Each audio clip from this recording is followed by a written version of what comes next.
I just say it's amazing what you can edit around. There is so much filth that's just been tucked away in that Green Band trailer. So, without any further ado, the director, Dan Mazer, please come to the stage.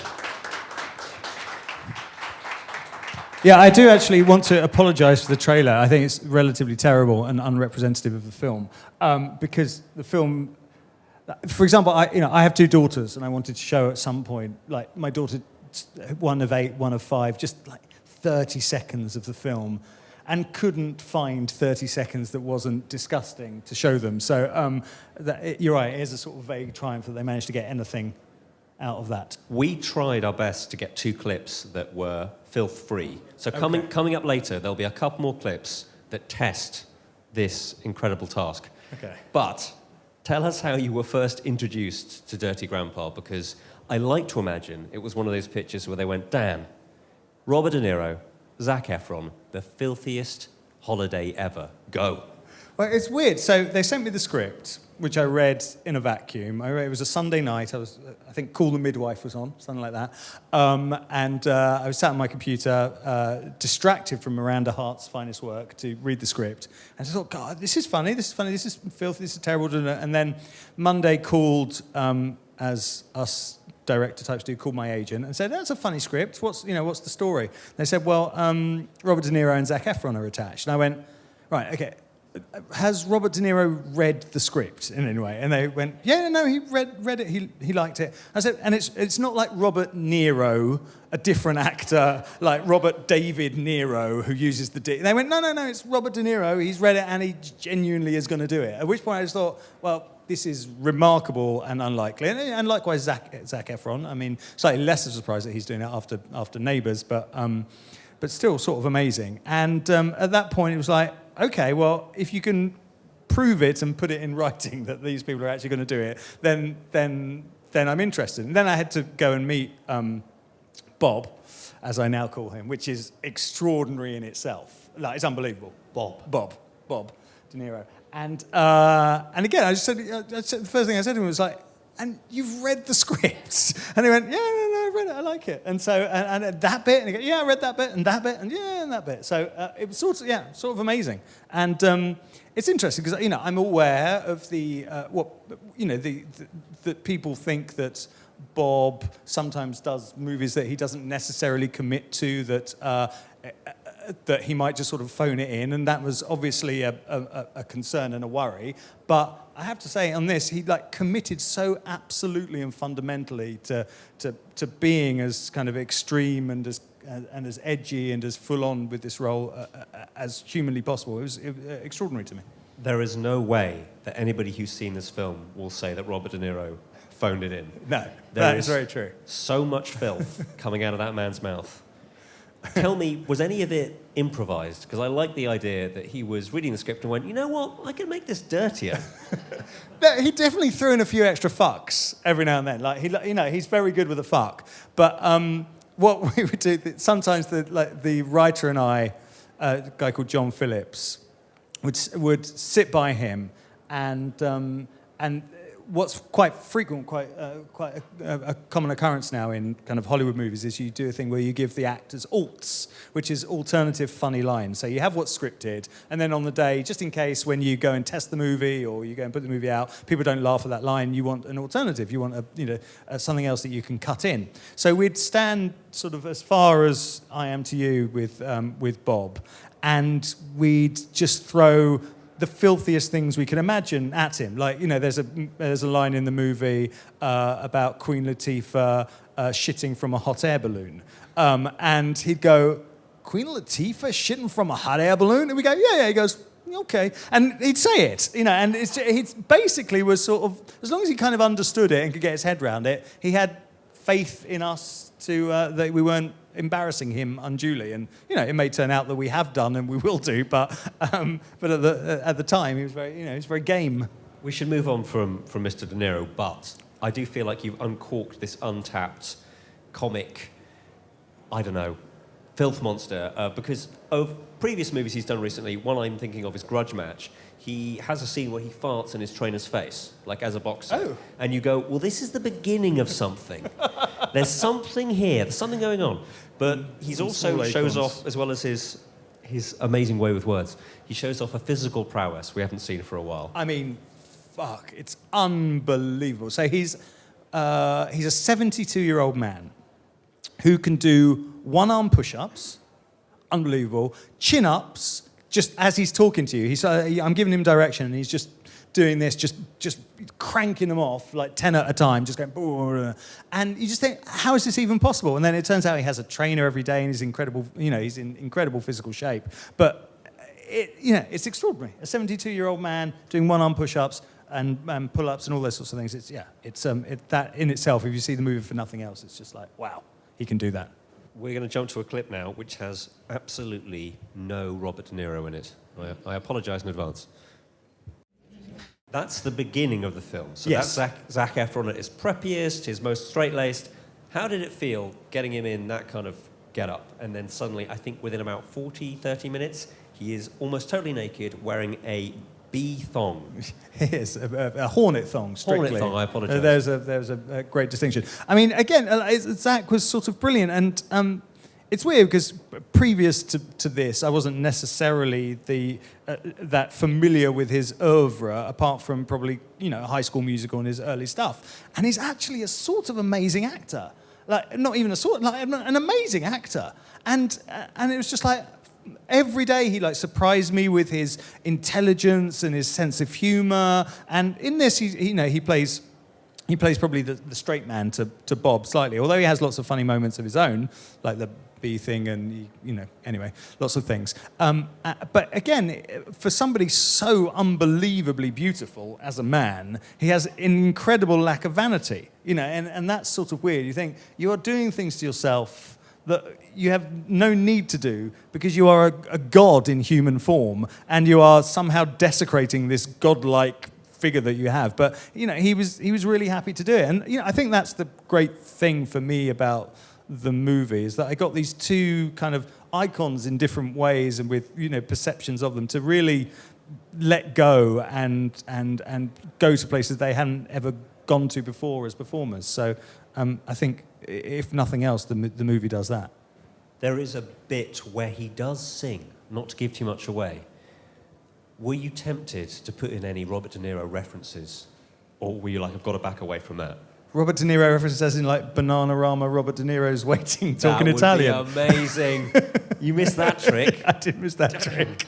I should have done that, but I'm not sure how international that hit was. That's true. Or indeed how current. In fact, probably nobody here even remembers Robert De Niro's waiting, talking Italian. Although embarrassingly, in the process, whenever I'd sort of see him, I'd hum it often to myself in a really just an embarrassing way. Just be walking along on set going, Robert De Niro's waiting, talking Italian, and just like, there's nothing less cool that you can do, I don't think, in the company of Robert De Niro. Hey, Bob, sorry, yeah. No, don't mind me, it's fine. Sorry, just singing Bananarama about you. I was first drawn to the existence of this movie with a graduate-style poster. Oh, yes. Could you tell me the origin of this? Because there are two great posters. Yeah. And one of them is Zac Efron encountering Robert De Niro putting on a sock. Yes. Was that your own invention? It wasn't actually. No, I can't even claim credit for that. And I mean, I will do, just because nobody else is watching and who would know. So yes, that was totally mine. Can I just say? Aren't I clever? That was really Thank clever. you. Thank you very loved much. It. Thank you. Yeah, no, it's brilliant. I am brilliant in general. No, it's fun. I thought that was funny and sort of classy, and in a way that perhaps the later posters are not quite so classy. As I walk past buses in London constantly, as I drive to have Robert De Niro's crotch in my face constantly. So I've been assaulted by half-naked Zac and Bob frequently. It does happen. Yeah. We're going to cue up a clip which I think is probably one of those scenes that when he shot it was very difficult not to laugh during. This features one of my favourite comedians. He's called Jason Mantzoukas.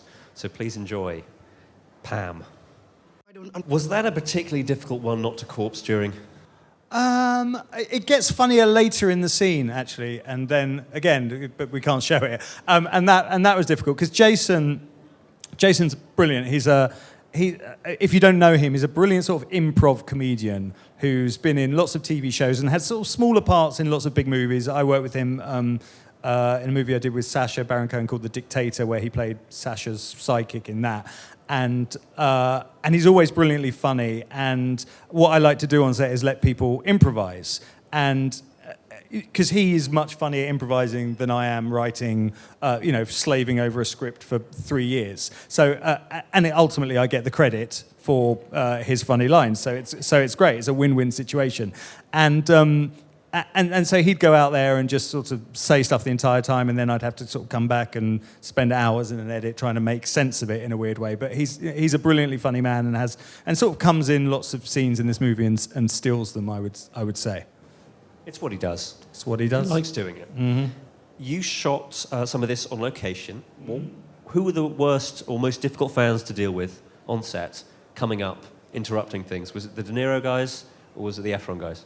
Well, it's sort of bizarrely it's the Mesa guys because, but not in any other way that I have this thing that my wife hates about me, where I'm incredibly over friendly to people and sort of and just think in some way we filmed that in a place called Tybee Island, which is a little sort of beach resort on the coast of Georgia, and there was an ice cream shop there where there was this sort of very odd family of homeschooled children who would sell the ice cream in the afternoons. And I just went in and I was and they were sort of a bit inbred, a bit odd, but sweet, like really sweet. And they just seemed like awestruck that I was a film director, and that doesn't happen very often. So I just sort of was like, so I took them into into my confidence and befriended them, and immediately regretted the fact that I did, because I said, come down to set, and you can stand by the monitor, you can watch what's going on, and 6 a.m. on the first day of shooting, they're there, all three of them, just sort of standing right next to the monitor, and didn't leave for 5 days, and would just sort of go up to, and I couldn't say go away because I'd invited them and I felt guilty and they were having a really nice time. But then, Zac would come back from doing a take and just want to, collect himself, and he'd have these 3 ice cream children just like, so what was it like on high school? Well, they weren't. It's weird that I've done a West Country accent because Tybee Island is the equivalent of sort of West Country. I'm getting myself in all sorts of trouble with Tybee Island and West Country now. But they'd sit there and just kind of assault Zac and Bob, and it'd be like, who are these weird ice cream children? And I couldn't get rid of them. So the short answer is the Dan Mesa people were the worst. In my head, that was all happening while Zac Efron was in his Hornet codpiece. Just going on. By the way, it was. And that's was? 100%, yeah. It really was? Yeah, it really was, yeah. Hi, just like wanting privacy, wanting to, just in a codpiece, all naked, and just like they were offering him free cookies and cream for the week, You can tell probably Zac Efron doesn't eat a lot of cookies and cream. Dan Mesa does, but and the weird thing was as well, they didn't even give me loads of free ice cream. They gave me it once and never again. It was really annoying. Anyway. Come on, ice cream kids. Yeah, ice cream kids. In my head, Zac Efron, you must have been tempted to say to him whilst he's in this Hornet codpiece, can I get that a bit more blue? Just really, what are you feeling now? What are you feeling there? What's going on here? But he's very game about everything. I have to say, there was nothing I suggested. And you'll see, he sports a lot of extraordinary outfits that do their best to make him as unattractive as possible and still fail, because that's true. It's impossible. And I've proven it's impossible. Speaking of Dan Mesa fans, would anybody like to ask their own question to the man himself? We have roving mics, and ideally we have questions. Lovely. This lady here. Hello. Hi there. Hello. It's an honor to be here listening to you today. Well, thank you very much. Odd. But As an actor, I really appreciate your work, and I was wondering what the difference was for you to direct these 2 actors who, as you said, have kind of done something brand new, or at least somewhat new to them, versus working with Sacha Baron Cohen, who is a lot more, that's his style, to do kind of the filth. And yeah.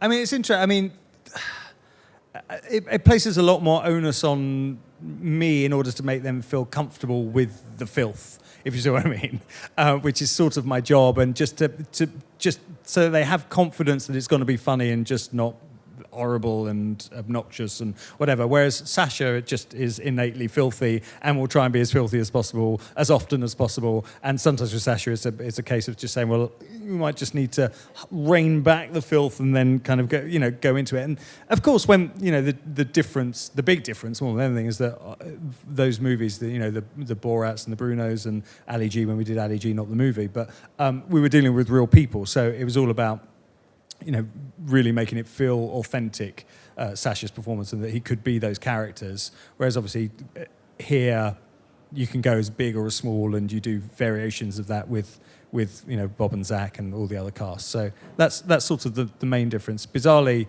it was very good practice to be doing all that with Sasha, because you knew you only had one take at it, and you had to get it right, and so you'd really prepare for that. And so now, being on a proper film set with proper actors and having the luxury of however many takes you need, it feels very very spoiling and luxurious.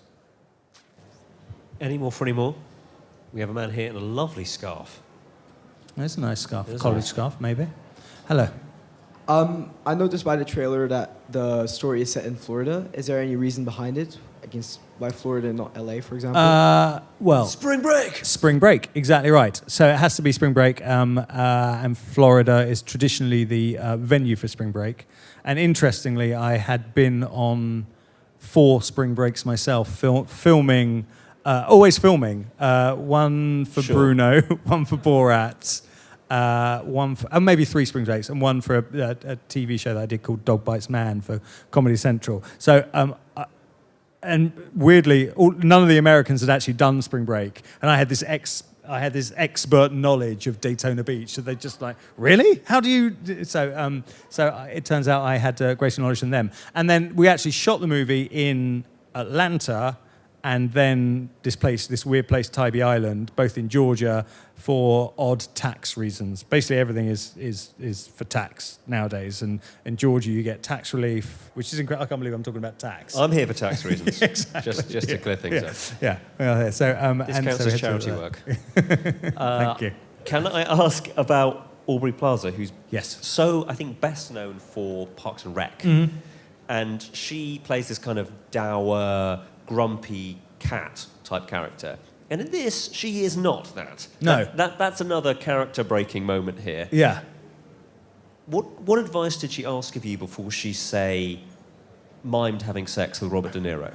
But the brilliant thing about Aubrey, apart from the fact that she's an amazing actress, is she is totally fearless. And I think she literally took on this role in order to see how far she could push it with Robert De Niro. And it was a personal challenge to see whether she could freak him out, and she never did. And it's amazing, like such brave, because the challenge in casting that part would be like, well, who can actually hold their own opposite the greatest actor of his generation? Who isn't going to be intimidated?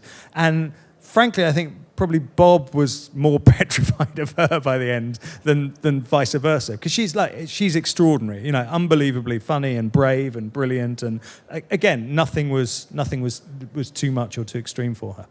You know how some American Pie-style films often have a DVD release which says, the even more outrageous edition with X-rated, etc., etc. Yeah. Will there be an extended, even filthier cut for this film? And bizarrely, yes, and we start cutting it tomorrow in an odd way. And there is more filth. So this is, in America, it's an R, and that's the equivalent of a 15 here. And we had to cut stuff out so that it wasn't an NC-17, which is the equivalent of an 18 here, but is sort of box office suicide in America if you come out as an NC-17, because people go, well, that must be filthy. We can't possibly watch it. So we got rid of a lot of that stuff that we can then reinsert, as it were, into the DVD. I mean, it's not. It's weird. I think I'm slightly inured to filth and offensive-ness in a way, because I get that this film is extreme, but I don't think it's like so unbelievably filthy that it's so shocking. But other people seem to think that it is. It's very strange. I don't get it. I was going to ask you about the initial audience test reactions. When you take a group of people who are wandering around a mall and you say, "Could you spare me an hour and a half?" Yeah.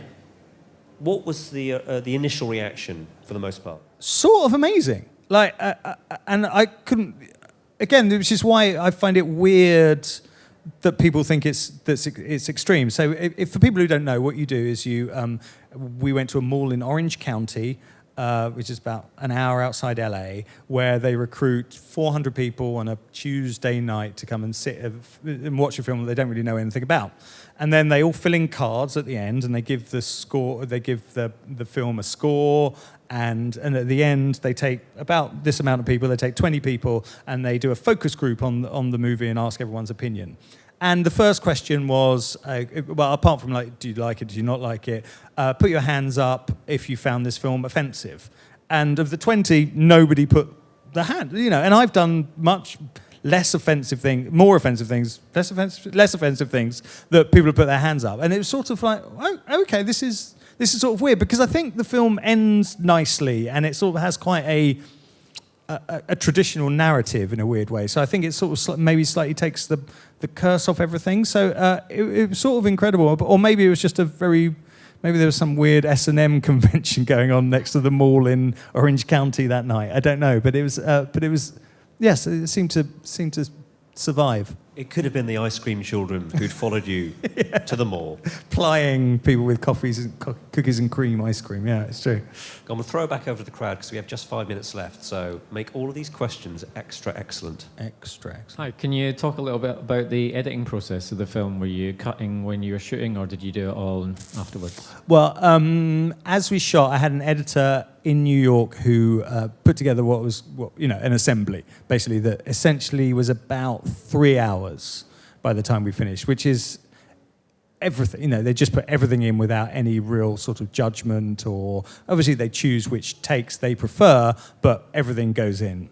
And then what I really like to do, and which I think is really important in comedy, and I've always done with Sasha's films or my films or whatever, is go out and put it in front of an audience as quickly as possible. So we put out a sort of 2.5 hour cut that we played in front of an audience of about 40 people in New York about 8 weeks in, for a film that we knew wouldn't be anywhere near the final film, but you just want to feel how an audience reacts to certain bits. And then what's brilliant about comedy, I think, is that it's empirical. People either laugh or they don't laugh. So what I would do is I would record the laughter, then I'd lay it back alongside the track of the movie, see where people didn't laugh, and if they didn't laugh, however much I liked the joke. Sometimes I'd give it like 2 goes if I really liked the joke, and I would say, well, the audience didn't understand, but the audience always understand. They just didn't find the joke funny, which is always the way.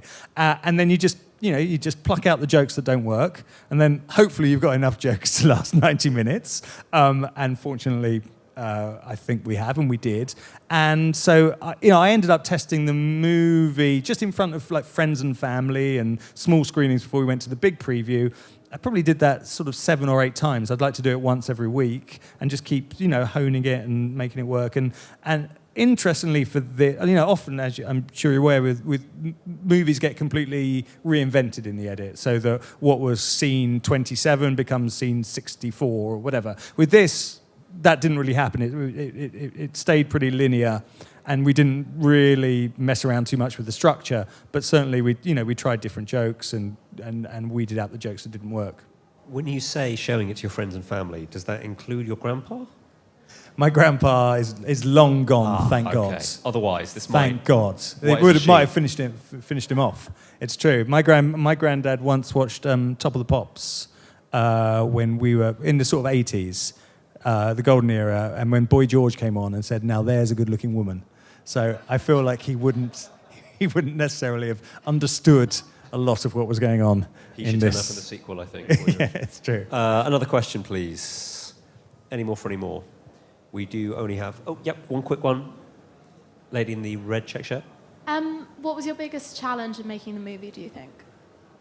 It's always time, and it was just a boring, annoying answer, which is like you have a finite amount of time to do it. And the thing with comedy is you'd love to try as many things as possible, and I love improvising and you know, giving different directions and different alternative lines and trying scenes different ways. So, you know, that's sort of annoying. And America is bizarrely very unionized, where in England you can sort of go, oh, go on, give us an extra 20 minutes, it's fine. Where in America there's like, no, absolutely not, cuts off here, otherwise you're charged vast amounts of money. So time was difficult, and it was a pretty tight shooting schedule. We did this in like 37 days, which is not enough, frankly. So that was the challenge, and just, you know, just being sure that you've got that what you've got is funny, and in the heat of the moment when you're there and there's 110 people waiting around the crew just to, you know, desperate to move on, you just have to have the confidence that you've got it, and yes, that will play and that will be funny, which sometimes you don't if panic sets in. Are you ready for a segue? Because you've mentioned time, which we have also run out of. I'm so sorry, guys. Thank you Tragic. all for coming. Thank you very much. And please give a big, warm round of applause to Devon. Thank you very much.